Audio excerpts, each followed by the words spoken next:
एक वक्त का किस्सा है। एक गांव में मीठा नाम का लड़का अपने बाप के साथ सोने की ज्वेलरी की दुकान चलाया करता था। दूसरी तरफ बिट्टू नाम का लड़का घास काटता था और फिर अपनी दुकान पर रखकर सेल करता था। तो एक ग्राहक आता है। अरे भाई तू खल दाना वगैरह भी बेचता है या सिर्फ घास बेचता है? नहीं भाई, मैं सिर्फ घास बेचता हूँ और अल्लाह का शुक्र है इससे मेरे घर का दाना पानी बहुत अच्छा चल जाता है। अब भाई खल दाना भी बेचा कर। मैं अपने इस बकरे को ईद तक मोटा ताजा करना चाहता हूँ ताकि ईद पर इसमें से खूब गोश्त निकले। तेरी इस घास से तो ये मोटा नहीं होने वाला। अच्छा भाई, अगली ईद पर खल और दाना वगैरह भी रखूंगा, पर अब तो आप इस घास से गुजारा चलाए। चल ठीक है, 50 की घास दे दे। फिर वो आदमी घास लेकर वहाँ से चला जाता है। दूसरी तरफ मीठा अपने बाप को कहता है, अब्बा जानी, मेरी बेगम कह रही थी ईद आने वाली है, सुसर जी को बोलना एक बकरा खरीद लें। बेटे हमारा काम बहुत अच्छा चल रहा है, इस ईद पर हम बकरा नहीं बल्कि गाय करते हैं। वाह अब्बा जी, आई लव यू। नसीबो गाय देखकर खुश हो जाएगी और हमसायों में भी हमारा नाम ऊंचा हो जाएगा कि मीठे के घर गाय आई है गाय। ओ मीठे शर्म कर, कुर्बानी दिखावे के लिए नहीं होती, पता नहीं तुझे कब अकल आएगी। अच्छा अब्बा, नसीहतें बाद में कर लेना, अब गाय लेने चलो। फिर मीठा और उसका बाप वहाँ से निकलते हैं और गाय मंडी आ जाते हैं। तो उन्हें वहाँ पर एक ब्राउन कलर की गाय नजर आती है, तो वो वहाँ आ जाते हैं। भाई साहब, ये ब्राउन गाय कितने की दे रहे हो? आजी साहब, ये गाय आपको 2 लाख में दे दूंगा।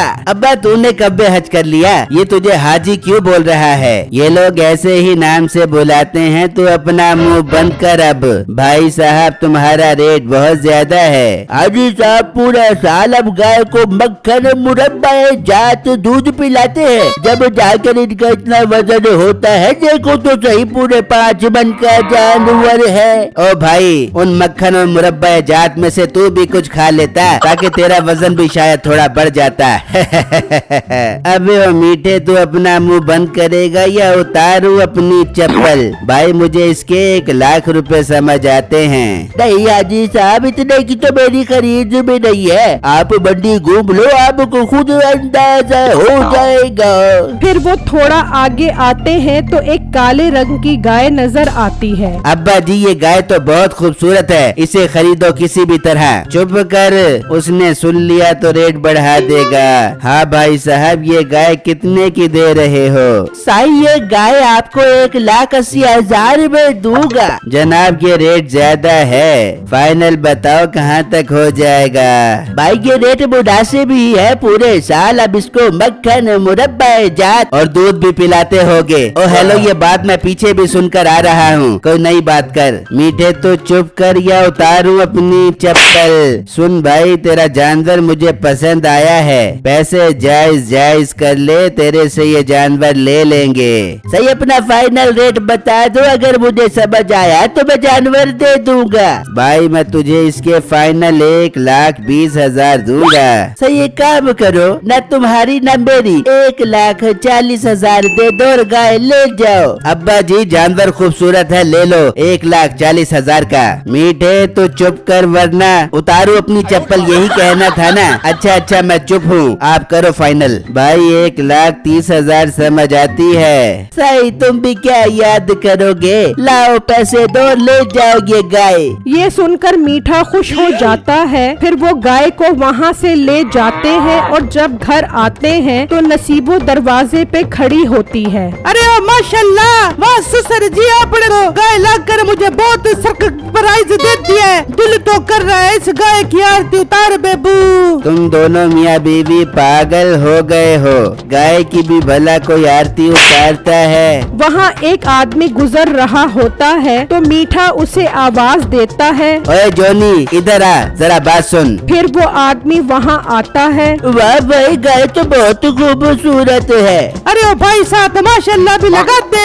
मीठे बोल क्यों बुलाया है? यार मैं मंडी घूम घूम कर थक गया हूँ, तो एक काम कर, इस गाय के लिए मोटे बिट्टू से घास तो ला दे। ठीक है बेटे, ला देता हूँ, ये तो सवाबों का काम है। बल्कि तू एक काम कर, मोटे बिट्टू को कह के घास लेकर मीठे सेठ के घर जाए, वही पैसे मिलेंगे। इसी बहाने वो गरीब हमारी गाय भी देख लेगा। बेटे तो शौकिया बातों से बात बताई। चल ठीक है, मैं उसे घास लेकर भेजता हूँ। फिर वो आदमी वहाँ से चला जाता है और बिट्टू की दुकान पर आता है। बिट्टू तुम एक काम करो, घास लेकर मीठे के घर चले जाओ, तुम्हें वही पैसे मिल जाएंगे। ठीक है भाई, मैं भी जाता हूँ। फिर बिट्टू घास लेकर मीठे के घर आ जाता है। सुना मोटे बिट्टू, देखा है तूने इतना मोटा गेंडा जानवर कभी अपनी जिंदगी में? भाई मैंने तो इससे भी मोटे जानवर देखे हैं, लेकिन आपकी गाय माशाल्लाह बहुत खूबसूरत है। अल्लाह आपकी कुर्बानी कबूल करे। आमीन। सुना बिट्टू, तू इस दफा गाय ले रहा है या ऊँट? भाई ये तो आप मेरा मजाक उड़ा रहे हैं। अल्लाह देगा तो मैं भी कर लूँगा कुर्बानी। किसकी? मुर्गी की। भाई मुझे घास के पैसे दो ताकि मैं यहाँ से जाऊँ। ठीक है देता हूँ। ऐसा ना हो तुम जैसे गरीब लोगों की कहीं मेरी गाय को नजर ही न लग जाए। फिर बिट्टू उदास होकर पैसे लेकर वहाँ से चला जाता है और घर आ जाता है। क्या हुआ बिट्टू, आप कुछ परेशान लग रहे हो? सब ठीक तो है ना? कुछ नहीं बेगम, बस थक गया हूँ। सुनाओ बिट्टू, आपका घास का काम कैसा चल रहा है? बेगम घास का काम तो काफी अच्छा चल रहा है। फिर बिट्टू आप भी ईद पर बकरा खरीद लो। बेगम इतना अच्छा भी नहीं चल रहा कि बकरा खरीद लूं। हाँ बेगम, हम अगली ईद पर कुर्बानी जरूर करेंगे। ठीक है बिट्टू, आप थक गए होगे, चलो आप आराम कर लो। फिर रात हो जाती है। मीठा और नसीबो सो जाते हैं और जब सुबह होती है तो नसीबो कहती है, चले मीठे, हम इस गाय को घुमा के आते हैं। फिर मीठा और नसीबो बाहर आते हैं तो हैरान रह जाते हैं, वहाँ गाय नहीं होती। अब्बा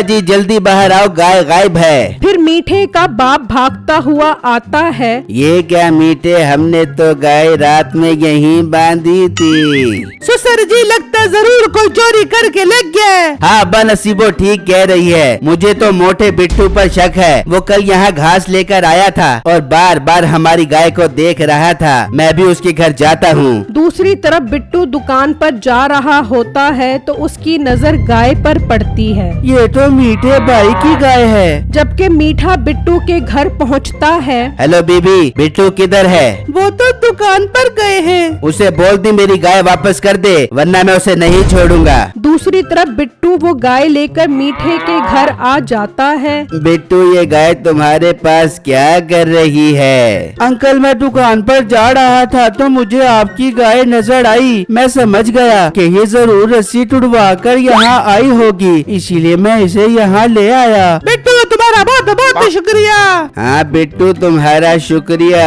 तुम तो सच में बहुत ईमानदार हो। तुम चाहते तो इसे बेच भी सकते थे, पर तुमने ऐसा नहीं किया। इतने में मीठा भी घर पहुंच जाता है। देखा ना अब्बा जी, मैंने इसके घर जाकर धमकी लगाई तो ये देखो ले आया ना हमारी गाय को। मीठे का बाप मीठे को जोर का थप्पड़ मारता है और सारी बातें बताता है। अच्छा अंकल, मैं अब चलता हूँ। बेटा एक मिनट, ये बताओ तुम कुर्बानी कर रहे हो? नहीं अंकल, मेरे पास इतने पैसे कहाँ से आए? हाँ अंकल, मैं अगली ईद पर कुर्बानी जरूर करूँगा। बेटा ये लो 30,000, ये तुम्हारी ईमानदारी का इनाम है। तुम भी बकरा लो और कुर्बानी करो। पर अब्बा जी से पैसे तो मत दो। मीठे तू चुप कर, वरना उतारूं क्या अपनी चप्पल। फिर बिट्टू पैसे लेकर खुशी खुशी वहाँ से चला जाता है। मेरी वीडियो को लाइक और मेरे चैनल को सब्सक्राइब कीजिएगा और मुझे कमेंट बॉक्स में जरूर बताइएगा कि आपको मेरी स्टोरी कैसी लगी। शुक्रिया।